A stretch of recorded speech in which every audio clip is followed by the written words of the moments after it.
Hello, everyone. Welcome back to FedBiz Exchange. Well, this is not a surprise. We have so many winners that are doing well with our DLA program, but it's always a pleasant surprise. And today I have with me Gordon. Gordon has a lot going on. We were just talking about before we came to you guys, we were talking about all the things that he's doing, but he's a natural entrepreneur. He has a lot going on. He actually has his wife included in the business, and also his sons included in the business. Plus, so he's married, 3 children, and he has entrepreneurship. I'm just impressed. I just love how you have the family involved, though. That is so, so important to teach our young people about entrepreneurship from the beginning. So you guys, Gordon is one of those, he's not scared of anything. So he has his JCP done. I know some of you guys don't know what that is, but when you want to manufacture and you're dealing with some parts that the government may feel are very sensitive, they want you to go through a process. Jordan, how long did it take you to get that, your JCP? JCP was probably about 2 months, and it was actually expedited because at the time, the contracting officer wanted me to bid on this one part. So he kind of pushed it along, kind of guided me through it. He was actually very helpful. And incidentally, the same one that just asked me for a traceability letter 6 months later, but that's another story. Yeah. But it was involved. It was a process, and I'm no stranger to paperwork, especially not government paperwork. Right. This one threw me for a loop, especially the NIST 800 requirements. Yeah. I have to do that. Yep. Yeah. And everything seems scary until you actually start doing it, and then you get through it and it's like, wow. But it just makes you, it does what I call, it just ups your stock. Yes. And that JCP certification that you have is going to make the contracting officers look at you differently. You would have had to do it down the line anyway, because you're in a unique industry. I think your industry is pretty unique. Yeah. So tell us some things. Obviously, you guys, Gordon has won his first contract, probably has a second and a third on its way, because you have what, 2 traceability letters out? Yes. And one of the traceability letters was actually, it was for the same part that I lost the contract from many months ago before I got JCP. So now I have JCP again, and this time I found an alternate manufacturer from the approved source. So that's a whole nother conversation we could get into, but it's looking good. It's starting to pick up finally. 6 months of just kind of no activity. But but you were busy learning, though. Because your industry is kind of close knit. Though these people in your industry, they stick together, don't they? Like, Absolutely. do they? They keep other people out, even though you have experience. So where did you? Because you had experience in this type of. I don't talk about the products that people do, because I feel like you guys do the work for that, and I don't.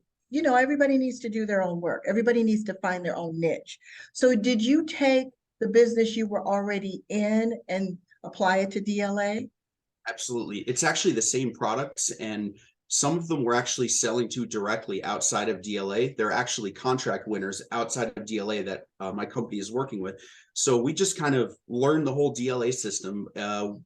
We were originally in another field, a group of us, and we figured out that sam.gov had a bunch of contracts that were relevant to us in this new field that we went into. And we found out there were a bunch of DLA contracts in there. So we're getting orders outside of DLA with a lot of technical drawings, and now we're figuring out how to do the DLA system. And I just want to throw this in here, just having this community and seeing all these videos of people that won really helped out, because there were several times throughout the 4 or 5 months that I was about to just quit. But I know, and you signed up with me even outside of the course. We did some consultation, and it took you a little bit longer than some of the others. But again, that's because your field is specialty. And when you and I did our first coaching session, because I told you need to come and talk to me, we need to brainstorm a little bit. I felt that because it was unique, I knew that you were going to get there and that you were going to explode. You know why? Because those areas, and you can confirm this for me, those areas, usually there's so many opportunities. When they're closed like that, the opportunities are just sitting there. There are only a few people winning. In your case, would you say it's the larger companies in your industry? Yeah, there's a lot of larger companies that are winning these. And like you said, it's once you get that JCP, it's almost like you're already in a smaller room walking into the DLA room out from Mhm. sam.gov, but you're in even a smaller room when you walk into the JCP room from DLA because Oh, there's yeah. so companies that even Mhm. have it. So now you're in a room with much fewer competition. Like you said, there's still contracts that we've seen there sitting there for 2 years because no one can make the part, it looks Yeah, like.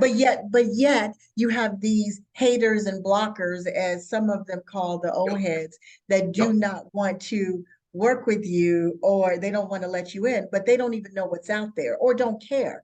They Yep. just want to make sure you don't get in. But you've seen some out there for a couple of years just sitting there. And for Yes. those of you guys that don't know, with DLA, it's not like Sam. If it's sitting there, they still need it, they still want it.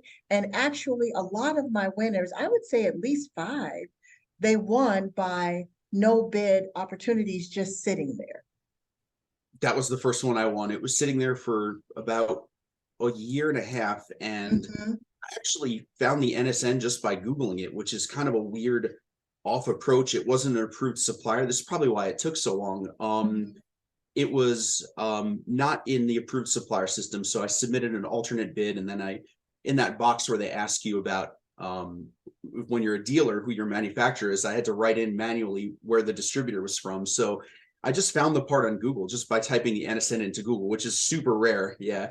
It is Usually, very rare, but those are the things you have to do sometimes to find the right supplier, whether it's the manufacturer directly or the distributor. A lot of times it's just distributor or a third level, supplier. So when you found that part, was it a supplier, like a third level retailer or something, or was it actually a distributor? it looked like they were they might have been a manufacturer. It's kind of hard to figure out. I was actually just talking to them again today because the part came up for bid again, and Hmm. they did mention they were going to have to do another print run of them, so that might point to that they were a manufacturer. But And they're it's not bidding. They're not bidding, huh? nope, not bidding at all. Wow. Do And they it was even know just anything about government? nope, and that they didn't know this was sitting out there. And actually, it's funny because you just mentioned this before about where some of them are your competitors and where they'll actively work against you. This was not the case at all with these guys. They had no idea. They're just kind of sitting there, and I show up out of nowhere. I'm like, hey, you got these parts? And I'm like, yeah, sure, here it is. And sent in the bid, forgot about it. Someone from DLA reached out to me maybe a month later, asked me for the information, and then disappeared for 4 months and popped back up again with the contract. So it was the whole thing was kind of weird. But going back to what you said before about the competition, my first traceability letter that I didn't win was the one with the JCP. Hmm. What happened there was that company were the original maker maybe 15 years ago. I actually found the history of this contract, and Wow. they didn't even know this thing was out there. I showed up and I actually woke them up, and then all of a sudden Yeah, they that happens. yeah, they quoted That me that happens extremely high. sometimes. Yep. Yeah, but you know what? It does feel bad at first. In the last Q&A, I think Richard showed up when we were talking about that, because he knows a gentleman that he actually referred to the program, and I talked to him about it. We all agree in that situation, either something happened where they found out it was sitting out there because nobody else knew about this. It was just sitting there. And Mhm. that happens a lot. But these contracting officers, they're getting it. They see the new blood, they see you guys coming, and I think they're excited. I think that's why so many of you guys are winning, because they're realizing I actually have choices. They're getting choices. And you don't have to be greedy in the beginning. You never really have to be greedy, but you do need to take over the market. You knock those people out of the way, which is probably what you're going to do. You're going to Yep. knock all those, or those few. Because how much competition do you have actually? Not much. And from what I could see, that one example I brought up, I'm not naming any names, but I did see that they were charging an extremely high amount for this part.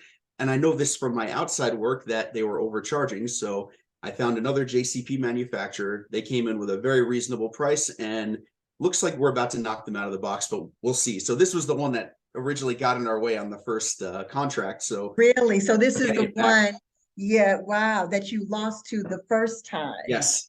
That's so Yep, we're interesting. back. Look, I love those. I've had a few of those myself. I love those. It's like, Yep. that's okay. I'm gonna get you next time. Yep.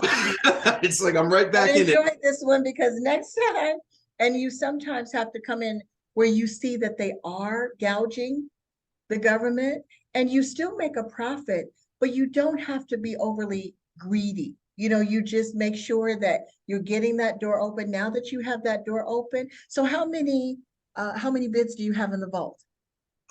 At the moment it's somewhere between 40 and 50. I have to look back again, but You it's better be ready, Gordon. oh boy, I know. I'm just looking They're at it. coming. Those Oh man. contracting officers are coming to you. Now, we talked about one other thing, and then we're going to have to get on to business. Gordon and I have business to take care of. But are all of the 50 and 40 right in the same FSC codes? They're in two, maybe three FSC codes max, but it's all the same stuff mostly that I do outside of this. So I'm very experienced in the field. There's one or two of them. This last one, the one that actually won, was outside of my normal Mhm. FSC code, and I just randomly won this one. So I don't know how that works, but go Yeah, figure. yeah. Well, you had something that they really needed, and it was one of the ones just sitting out there, right? Yeah. But see, I love that because once you're able to find the FSC because there are going to be multiple products under there, under that one FSC. And if you can keep working that, I don't know if you remember, Scott did that. Scott is one of our high performers, and he's still using his one original equipment manufacturer. But that Scott did, in all fairness, have some really good relationships already built from his other side on the SAM side. But he didn't know about DLA, but it allowed him to come right in, which is, by the way, you guys, we're opening our mastermind and our mentorship program today.